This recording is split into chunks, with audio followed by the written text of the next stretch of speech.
Justine, the longtime family servant, is an example of what could have happened to the creation in Mary Shelley's novel, Frankenstein. The creation could have been loved by Frankenstein as a family member the same way Justine was.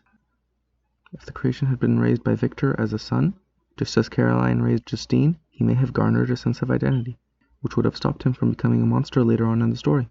The creation's lack of identity is the source of his confusion, and is what ultimately leads him to identifying himself as a monster. This lack of identity stems from his lack of family, his lack of a partner, and his lack of knowledge of his creation. The creation's lack of family affects him negatively as he is the equivalent of a fast-learning baby absorbing everything around him and coming to conclusions based on his observations just as Victor once had.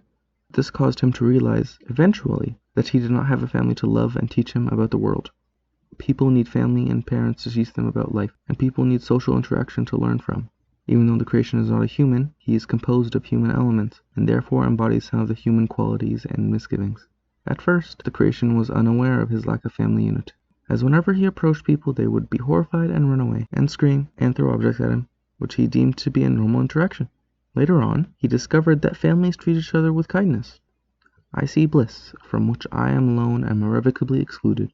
When the creation observes the DeLacys functioning as a family unit, he realized that he did not have a family of his own, a family that will not look upon him in horror, one that will treat him as he observed the DeLacys treating one another, one that will give his existence meaning. The creation's desire for a partner is derived from his observation of the DeLacys and their quiet sadness, which dissipates when Sophia visits for the first time.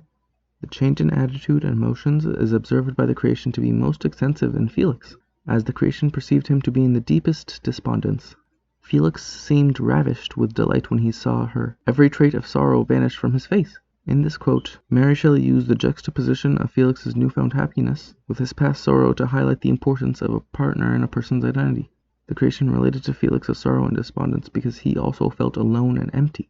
So he assumed that if he got a partner to be his companion, his sorrows would evaporate from his face, just as Felix's had, that his existence would have meaning, just like Felix's did. After Frankenstein agreed to make his creation a companion, the creation said he would be watching Frankenstein closely. The creature then proceeded to follow Frankenstein all the way from Bellerive to England. This demonstrates the creature's intense desire not just to see his new partner, but also to see how his creator made him and beings of his kind. The creature who already lived loathed his own deformity, and might not conceive a greater abhorrence for it when it came before his eyes in a female form. This quote shows the worry that Frankenstein had about his creation hating his new partner. After observing the creation of another being like him, the creation himself would be disgusted with his own identity. A man made up of other men, dead men, ones who before being disturbed by his creator rested soundlessly in the ground, waiting to be forgotten. The creature's lack of a family, partner, and understanding of where he came from are what lead the creation into his transformation into a monster. Towards the end of the novel, the creature establishes his identity as a monster and says to Frankenstein, "You are my creator, but I am your master. Obey."